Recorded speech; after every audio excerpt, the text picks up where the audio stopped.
నమస్తే.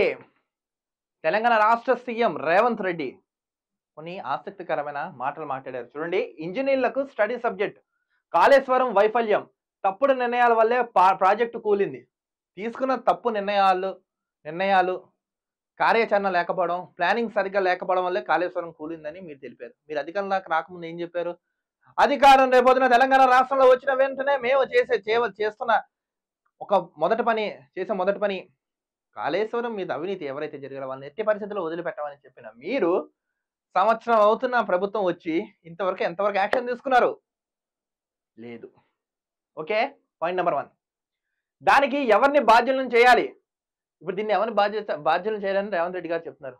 న్యాయం చేయవలసినాడే మాకు న్యాయం కావాలని అడుగుతున్నాడండి. నాకు ఆశ్చర్యం వేస్తున్నాను. సీఎం లెవెల్లో ఉండి మీరు దాన్ని సిట్ వేసో ఏసో చేయించి ఎవరు చేశారు, ఎక్కడ చేశారు, ఎందుకు చేయవలసి వచ్చిందని లోతుగా దర్యాప్తు చేస్తే మీకు యాక్షన్ కరెక్ట్ గా జరుగుతుంది కదా. ఎందుకు చేయలేకపోతున్నారు?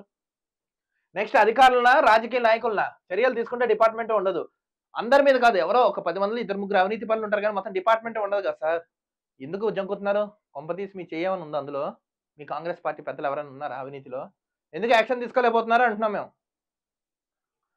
ఉదాసీనంగా వదిలేస్తే ఆరోపణలకు అవకాశం. నేతల తప్పుడు నిర్ణయాలను ఆఫీసర్లు ప్రశ్నించాల్సింది.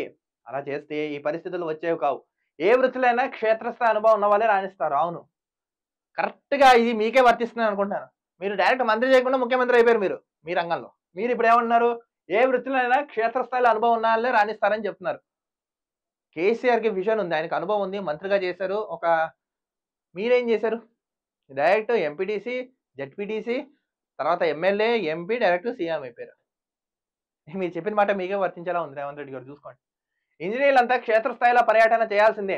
రికమెండేషన్తో వచ్చే అధికారులకు సుదూర ప్రాంతాల్లో పోస్టింగ్. చూడండి, ఎవరైతే రికమెండేషన్తో వస్తారో వాళ్ళందరికీ సుదీర్ఘ కాలం అంటే చాలా డిస్టెన్స్ లో పోస్టింగ్ ఇస్తానని వార్నింగ్ ఇచ్చారు. అదే వారికి ఇచ్చే పనిష్మెంట్.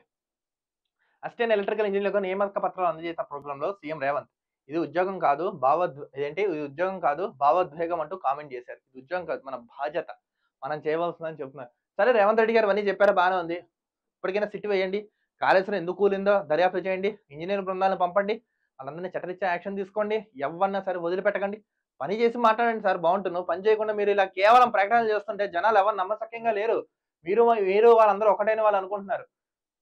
తప్పు చేయవలసినవాడే న్యాయం న్యాయం చేయాలంటుంటే ఎంతవరకు సమంజసం? వెంటనే యాక్షన్ తీసుకోండి. ఎవరు చేశారు, ఎందుకు చేశారా అని తెలుసుకుని ఎంతటి వన్నా సరే వదిలిపెట్టకండి.